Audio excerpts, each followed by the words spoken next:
Elhamdulillah Rabbil Alamin wa salatu wassalam. Jemi në pjesën e dytë të mësimit të mëshira pasosur të Ramazanit, e të cilit kanë pasur kohë, mirë po jeta e tyre kaloi shumë shpejt dhe ata pas vetes nuk kishin lënë asgjë që do të bënte dobi njerëzve. Tjerë për këtë, pejgamberi sallallahu alaihi wasallam ka thënë: shfrytëzoj 5 gjëra para 5 të tjerëve: rinin para plishërisë, shëndetin para sëmundjes, pasurinë para varfërisë, kohën e lirë para kohës së zënë dhe jetën para vdekjes. Pejgamberi sallallahu alaihi wasallam shpesh u ka tërhequr vërejtjen sahabëve të tij se në ditën e gjykimit do të pyeten me kujdes për mënyrën se si e kanë kaluar kohën e tyre dhe se me çka e kishin shfrytzuar jetën e tyre. Padyshim, jeta është pasuri e madhe. Kush e shfrytëzon këtë pasuri në nënshtim ndaj Allahut të lartësuar, ai do të gjejë edhe në ditën e gjykimit kur nuk do të mund të ndihmojë as djemt, as farefisi, as shokët atë ditë, do të shpëtojë vetëm ai që del para Allahut vetë me zemër të pastër. Në anën tjetër, të gjithë ata që kalojnë jetën të shkujdesur dhe harxojnë pasurinë e madhe të cilit u ka dhuruar Allahu i lartësuar, në ditën e gjykimit ata do të pendohen shumë, sepse ata botë nuk do mund të kthejnë kohën e t'i përmirësojnë gabimet. Ata vetëm do të thonë: mirë, ne si e kaluam jetën pa kuptim. Duke folur në mënyrë metaforike, ditën e atë janë sikur se kafsha kalorëse e cila e çon njeriu drejt lumturisë së përhershme ose shkatrimit të përhershëm. Paraardhësit tanë të drejtë e kanë shfrytzuar kohën e tyre në të gjithë mënyrat e mundshme. Ekzistojnë transmetime të çuditshme për njerëzit të cilët ja kanë kushtuar kohën e tyre kryesisht Allahu të lartësuar me shpresë për të shpëtuar në ahiret dhe për të shpërblyer prej Zotit të gjithë botëve. Disa njerëz e kanë pritur vdekjen dhe kanë dhënë shpirt duke lexuar Kur'an. I tillë është Xhunejdi ibn Muhamedi, i cili është në prag të vdekjes, ndërsa nuk dëshiron të largohej prej librit të Allahut. Djemt i thonin: po lodhe shumë dhe po rrashkapitesh. Në këtë mënyrë Xhunejdi u përgjigj: vallë, duhet dikush tjetër të lodhet më shumë se unë. El Azvad ibn Yazidi tërë natën e kalon në namaz. Disa shokë e kishin këshilluar që një pjesë të natës të pushoj. Ai u ishte vërgjyrë se në këtë mënyrë ai kërkon pushim të vërtet duke menduar shpëtimin në botën tjetër. Sufjan al-Thauriu me një rast mbante një ligjërat para disa njerëzve në harem. Pas një kohë u ngriti të merruar dhe tha: vallë, të rri këtu, ndërsa dita po kalon pa veprat tona. Besimtarët e vërtetë që kanë jetuar para nesh, shumë e kanë çmuar çdo moment të ditëve dhe netëve të tyre. Ata e kanë çmuar çdo moment të ditëve dhe netëve të tyre.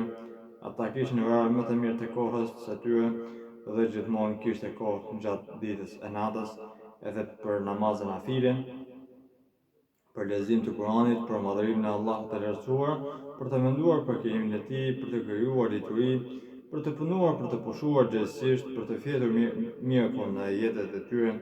Nuk kishte as vend as kohë për argëtim. Për fat të keq, ata që i kanë trashëguar, ata e kanë ndryshuar mënyrën e jetës muslimanët pas tyre. Filluan shumë lehtë ta kuptojnë kohën dhe ta kalojnë kot përveç atyre ndaj të cilëve Allahu i lartësuar ishte mëshiruar. Muslimanët e pakujdesshëm kanë kaluar kohën nëpër argëtime për taci, nëpër endje pa cak, edhe nëpër shoqërime nëpër të cilët nuk kishin as pak dobi. Aq më shumë ata janë shoqëruar edhe me ata që nuk kishin të detyrueshëm ndaj Allahut të lartësuar, dhe në këtë mënyrë u bën të afërm me ata me të cilët Allahu i lartësuar nuk është i kënaqur për këtë. Sot jemi në këtë situatë, secili njeri që dëshiron lumturinë e vërtetë, sigurinë dhe rahatinë, ai duhet ta agjerojë, të garojë në veprat e mira dhe të stëliset me virtyte. Pejgamberi sallallahu alaihi wasallam ka thënë: përkushtoju punën së dobishme dhe kërko ndihmë prej tij.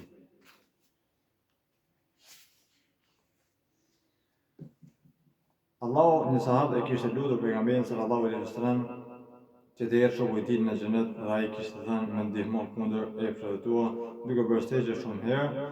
Sa herë që bën sejdë, Allahu të lartëson një shkallë më lart. Sahabi tjetër e pyeti rreth asaj e cila gjikund dhe gjithmonë do t'i sjell mirë, dhe pejgamberi alayhis salatu wasallam tha: le të jetë gjuha jote gjithmonë e lagur për përmendjes së Allahut të tretit. Gjithashtu i tha: mos e shaj askënd dhe mos e godit të mirë, madje edhe nëse prej godës tënde i jep të eturit të pi, Pra besimtarit gjithmonë duhet ta ketë iniciativën dhe të llogarinë të mira në këtë flasin shumë hadithe në të cilit përmenden fjalën bëhet të parë ose shfrytëzoj 5 gjëra në Kur'an, gjithashtu përmenden këto fjalë.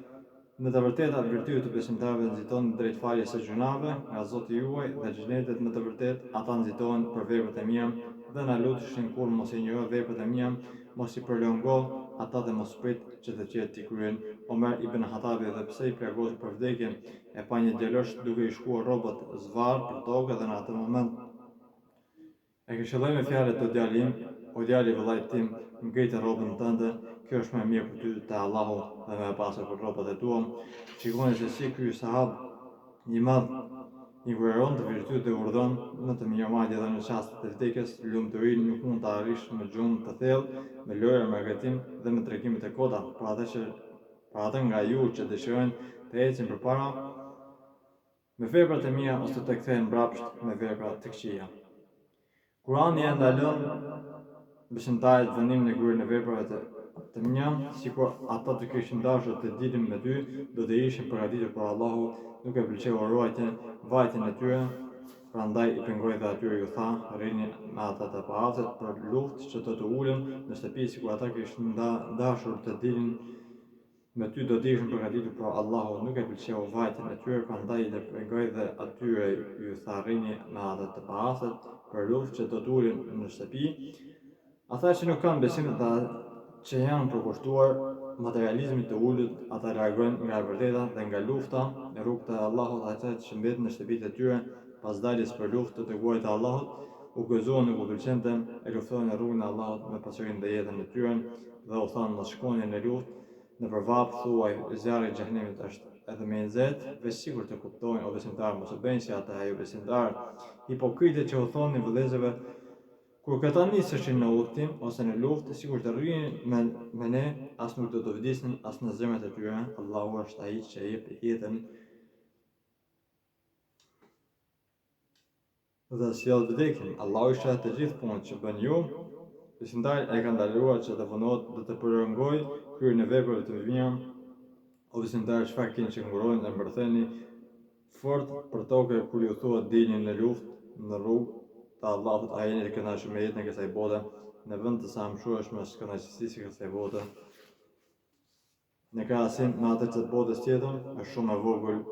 Në të vërtetë disa për jush e ngurojnë për shkuar në luftë, nëse ju ndodh ndonjë fatkeqësi ndonjëherë, thotë vetëm Allahu më ka shpërblyer mua për të mos më gjendur i pranishëm me ta. Në të vërtetë hipokritë përpiqen të mashtrojnë Allahun, por është ai që i mashtron ata. Kur ata ngriten për namaz, ngriten me përtatësi, vetëm sa për të ndukur para botës dhe Allahut më përmendin fare pak. Kjo sepse ata e duan më shumë jetën e kësaj bote se sa jetën e botës tjetër.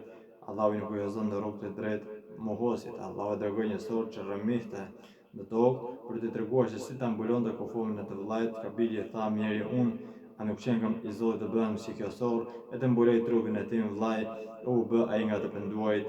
Sikur të dojnë të ta ngritin atë me shpalljet tona, por ai u mbërthye pas jetës tokësore dhe u dha pas dëshirave të veta. Shembulli i tij është si shembulli i qenit, nëse e ndjek ai të nxjerr gjuhën, nëse largohesh ai përsëri ta nxjerr gjuhën.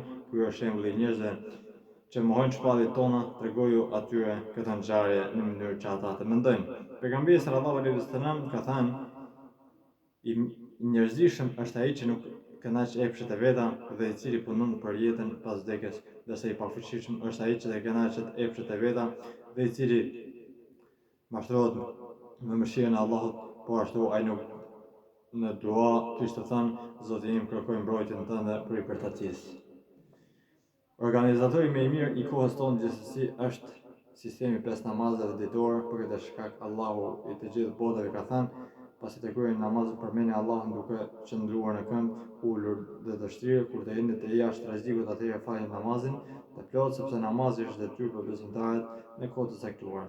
Muaji i Ramazanit po ashtu është rast shumë i mirë dhe shkollë që muslimanët ta organizojnë kohën e tij në mënyrën më të mirë, me qëllim që kjo ta ofrojë te Allahu të lartësuar dhe të kënaqësisë së tij, se cili që e di porosinë e vërtetë të Ramazanit të agjerim, ai nuk duhet të bëhet i pakujdesshëm, i rregullt dhe jo i disiplinuar në vend të xhumit. Besimtarët e vërtetë gjatë Ramazanit punojnë edhe më shumë të bëhen edhe më efikas, sepse ata e organizojnë kohën e tyre të vetëdijshëm për rëndësinë dhe vlerën e ditëve të Ramazanit. Ditët e tij janë përplot në punë dhe përpjekje, ndërsa ne dhe ibadetet dhe me madhërimin e Allahut, Zotit dhe gjithë botëve, vallai i gjithëmëshirshëm, bëhej i kënaqur me jetët tona, me veprat dhe me fjalët tona, forcoj hapat tonë në rrugën tënde dhe na bën çdo çast që të jemi të dëgjuarshëm ndaj Teje dhe në mëshirën tënde, o vallai i gjithë botrave. Amin. وإذا قرأنا فاستمعوا له وانصتوا لعلكم ترحمون والحمد لله رب العالمين. الفاتحة.